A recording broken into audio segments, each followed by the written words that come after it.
جی بالکل دا وخت زه موجود یم په الغوش الخدمت پېښور کې دا وخت موږ سره چې کوم د پاکستان مایاناز پلیر فخر زمان صاحب موجود دی. د نن روژه ماتې کړې دی د دغه یتیمانانو ماشومانو سره. دې سره به موږ خبرې اترې کوو چې نن کوم روژه ماتې تاسو د دغه یتیمانانو سره وکړو نو څه محسوسوئ؟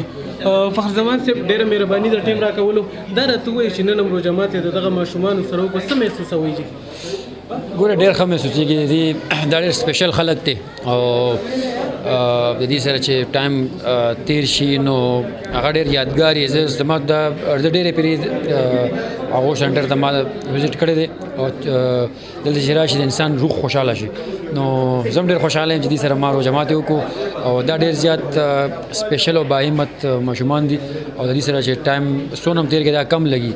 او باقي د الخدمت فاونډیشن چې دې څومره کفالت کوي د دې څونه خدمت کوي او بیا په ښه سکولونو کې دوی د ایډمیشن یې کړي بیا د سهار نه ماښام پورې چې دوی کوم تربیت کېږي نو دا زموږ په پاکستان کې ډېر کم داسې فاونډیشنز دي چې هغه کوي.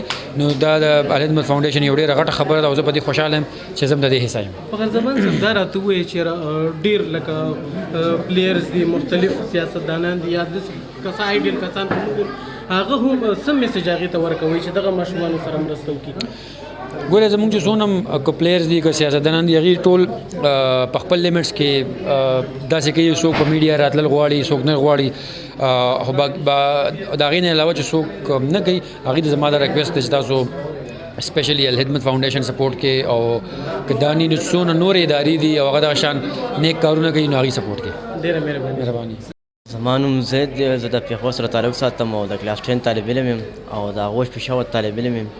د فخر زمان چونکې دا یوه پیره نمبر کې دا دویم ځل دی چې زموږ غوش پېښور ته راځي. فخر زمان چونکې هغه په خپل تقریر کې هم ویلي چې کوم دی مونږ کوم دی سپیشل ماشومان یو مونږ چونکې په زندګۍ کې که کامیابي حاصلول دي او انشاءالله دغه شانتې نور ماشومان به هم چې مونږ څنګه لکه غټ دغه رانه جوړ شي مونږ به نور ماشومان سپورټ کوو. او د فخر زمان چونکې مونږ سره افطاري مو کړه مونږ چونکې